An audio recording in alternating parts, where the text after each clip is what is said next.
大家好，今天是2025年2月16日，我是黄小胖。上一期节目我们聊了习近平他究竟差在什么地方，尤其是解释了他连小学生都不如和他的政治斗争能力一点也不出色这两个人们的常见误区。那么今天我们接着聊习近平，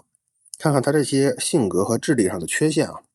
都让他犯了哪些致命的错误，成了全中国乃至全世界的笑柄。当然他犯的错误我肯定不能一一列举，我今天就选两个最致命的去分析。首先，那就是结束了这个韬光养晦的战略。习近平做的最大的错误决策其实就是结束了这个邓小平以来这个中国的韬光养晦的发展战略。在中国自身实力不足的情况下，并且也是在没有类似于2次世界大战前的德国那样的紧迫的环境下，转而与世界进行全方位的对抗。这是一个彻底改变中国命运的错误决策。但是呢，关于这个结束韬光养晦的问题，其实一直是有2个流传甚广的错误版本的也就是大家对于习近平究竟是在什么时间点、什么背景下，以什么方式决定结束这个韬光养晦，是有一个错误的认识的。有一种错误理解认为那习近平在2009年访问墨西哥时那句著名的吃饱了没事干的外国人对我们指手画脚，就已经预示了他上台后会结束邓小平以来这种韬光养晦的战略。甚至有人事后诸葛说那时候就知道习近平是个什么货色了。我觉得这是完全错误的，不可能。一方面这个习近平的处军地位他一直都是不稳固的。在2009年这个时间点，不管说这句话它本身暴露了习近平的多少的野心或者说他有多么的粗俗，他都不可能也没有能力没有资格去代表中共做出这么一个决定或者表态。更不用说他的顶头上司胡锦涛那可是邓小平路线的坚定支持者你可以说他是小迷弟。如果他真的表达了这种结束邓小平的韬光养晦的这么个意思，那胡锦涛必然也会指示你在通稿里你要去除这句话。那事实也正是如此习近平的原话在官方媒体它是出现过大概1-2天的，然后又很快被删除。那也就意味着说在胡锦涛看来，习近平的这个表态那是说错了话的是他自己给习近平擦了屁股。更何况这句话本身他也并没有表达说要在世界上争雄称霸的野心。你想他这个原话是有些吃饱了没事干的外国人对我们的事情指手画脚，中国一不输出革命，二不输出饥饿和贫困，三不去折腾你们，还有什么好说的？你这跟中共一直强调的这种所谓的互不干涉内政是一个意思。但是习近平在批评那些吃饱了没事干的外国人干涉了中国的内政你至于是不是大家通常认为的外国干涉中国内政是在搞颜色革命，而习近平认为这是吃饱了没事干。甚至说习近平因为我之前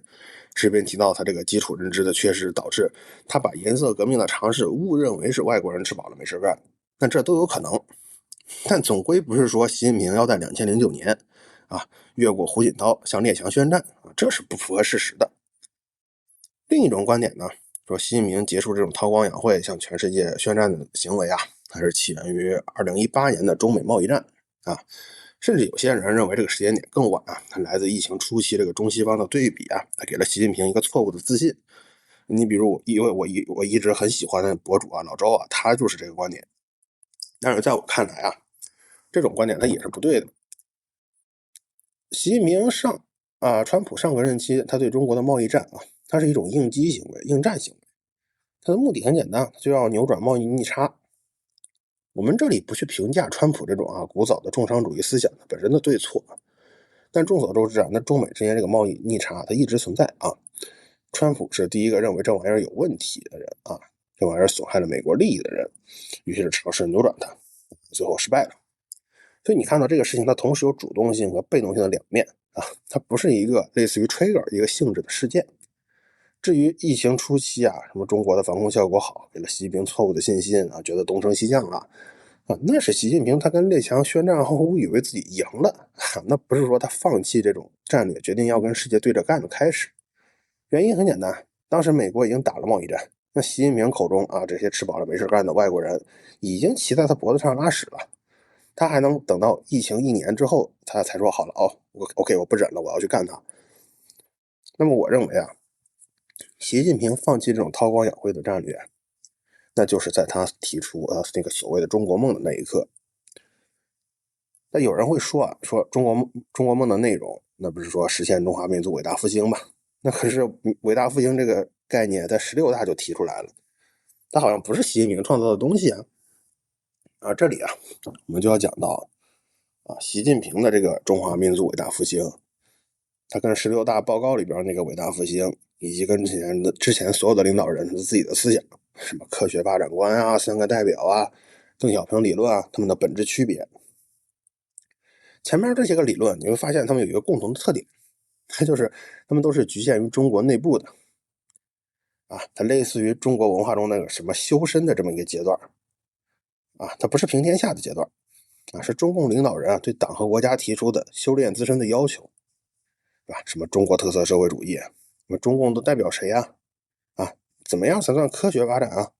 对吧？包括16大里那个伟大复兴的讲的是什么？讲的是小康社会，讲的是全面现代化那这些都是中国自己的事儿。当然了，其实毛泽东思想他也是刀口向内的只不过说韬光养晦他是邓小平提出的，所以我们就没必要说再往前追溯了。但是到了习近平的这个伟大复兴的中国梦，他的逻辑就变了。他名字上都叫伟大复兴，但是习近平的伟大复兴的内涵变成什么了全球治理、文化软实力2个100年，那尤其是后一个100年那都是通过中国的国际地位去衡量的他把中国的这个发展方向从跟自己跟过去较劲改变成了是跟别的国家跟时间较劲那么自然你就不能再韬光养晦了，你要出去跟日月争辉了，对不对？那你不去争，你怎么告诉老百姓你赢了呢？对吧？那前面几任领导人他们不需要中国在国际上赢在他们自己的框架内，中国自己就能赢。所以你看，这也是我一直说习近平他不仅仅是一个德不配位的问题他是对世界这个基本认知的不足的问题，他缺心眼儿韬光养晦，我们知道本身它就有2个意思，对不对？一个是明面上装孙子另一个深层的意思就是说，那我以后牛逼了，我要起来干翻你那习近平就不这么觉得，他觉得什么江泽民、胡锦涛都是邓小平的跟屁虫都是怂货，忙着闷声发大财没有他心目中偶像毛泽东那种同时要打倒美国、打倒苏联的这么个牛逼劲儿那我一方面把你们财路给断了，另外一方面我不装孙子，我牛逼了。可是朋友们，这是2012年的中国呀，它可不是2021年这个 GDP 总量达到美国76%的中国呀。那时候他甚至都还不是国家主席呢他这相当于什么？相当于勾践刚一回越国他把西施送给夫差，然后让西施给夫差带了个话说你等着10年之后我弄死你，灭了你吴国。我的天，那这不是纯纯的傻逼吗？所以说在这种思想的指导下，习近平执政之初的中国他虽然整体上他坚持以经济建设为中心反腐还在进行时，宪法还要5年后再修订，但是整个矛头他已经从战胜过去的自己变成了战胜身边的对手那么这也就是习近平执政生涯犯下的第一个也是最严重的大错。那么后来直到现在一系列内政外交的昏招，它其实都是起始于这种由内向外的转变。看这个原因那恐怕仅仅就是因为他的这种更至少缺心眼儿。那么习近平的这个错误决策，那肯定我们也避不开这个修宪和连任。我想首先说我们这里评价习近平的这个所谓错误决策批评的不只是他的这个目标错误，也包括他为了实现自己这个目的而采用的方法的错误。也就是说他修宪连任终身一辈子当然是不好的，但是我这里主要批评和嘲讽的是他连实现终身执政的方法他都没有选对。让我们回到2017年习近平刚刚连任总书记但又不想5年后下台，想终身想一辈子，他都有什么办法呢？那么我按照这个优劣的顺序我提出以下几个猜想也就是我给出的这个上中下3策。首先习近平他可以效仿几个前辈，也就是毛泽东、邓小平、江泽民。他虽然把国家主席和党的总书记或者主席交给别人但他自己保留军委主席的职位，当幕后大佬。这个方案它有什么好处和坏处呢？好处是这是中共历史上屡试不爽的方案，党内外官员群众的接受程度是很高的，也习以为常这是真正的习以为常并且在中共的体制下，这种方法是行之有效的。最重要的是它不用用修宪这样的方式啊，去昭告天下自己要终身了，他不用背这个骂名啊，这在历史上是很重要的。当然了，那么坏处是因为他名义上他不再是国家的最高领导人了，不掌握具体的行政权力，并且呢，他如果回头看，发现江泽民、胡锦涛不对，江泽民啊、邓小平，他们其实没有实现自己终身担任军委主席的目标啊。江泽民可能当了2年就退下来了，他可能觉得这样不能满足自己的需求啊。那么第二，也就是说这个中策啊，习近平他可以选择揣着明白装糊涂啊，在2022年的时候，他继续担任党的总书记啊，但只是在第2年的人大上，他把国家主席的职务啊交给排名第2位的党的领导人。毕竟啊，那党章宪法他没有限制总书记的连任次数，我一直当总书记啊，难道国家主席李强还能不听总书记习近平的话？这么做的好处是，那习近平他可以在完全不对体制和法律进行任何修改的情况下，掌控国家权力。那相比于仅仅担任军委主席，他不只是幕后掌控者，他是能够在前台作为党的领导人直接发号施令的，并且能够通过继续担任各种领导小组的组长，他也能实际掌握行政权力啊。你不用担心说你仅仅担任军委主席你会被逼宫被迫退位啊，他可能觉得邓小平就是这么下去的。那么坏处是什么？那么你继续担任总书记的习近平，那必然会和现在一样啊，你承受这个独裁者终身执政的骂名啊，党内外都会遭遇阻力，不像军委主席那么容易被接受，你这个名声还是会臭的啊。另一方面就是说，你如果不仅仅是留恋军委主席，你还留恋总书记，那党内的老人也好，其他势力也好啊，他们就会在2027年、2032年不断的找事，不是说你2022年连任一个总书记你就能实现这个终身的，实际上他也和他这个终身一辈子的这个目标背道而驰。那么第三有一个下策，也是一个异想天开的说法，也是习近平他可以将中国改变为一个实质上的议会制国家。那这样自己作为共产党的总书记或者主席的职位，他就不仅在理论上也在实际上我们不再受制于这个所谓的国家领导人的任期制了，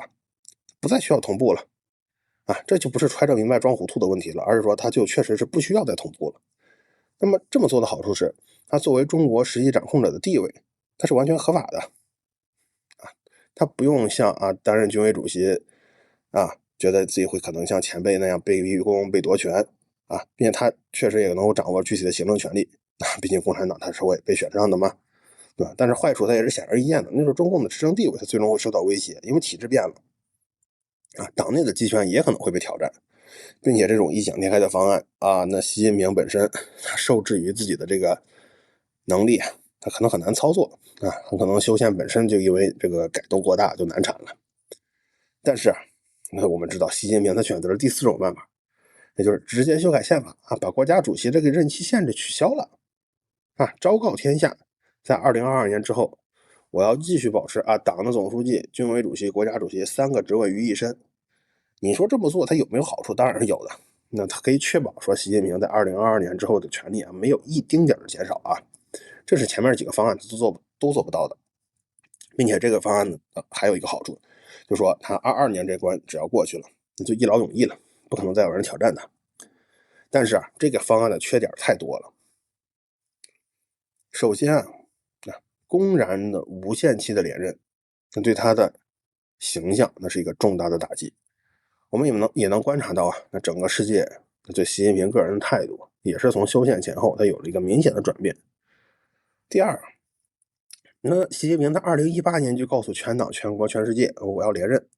可他却必须要等到2022年才可以坐实这个事情。你这在政治斗争上它是一个明显的失误呀。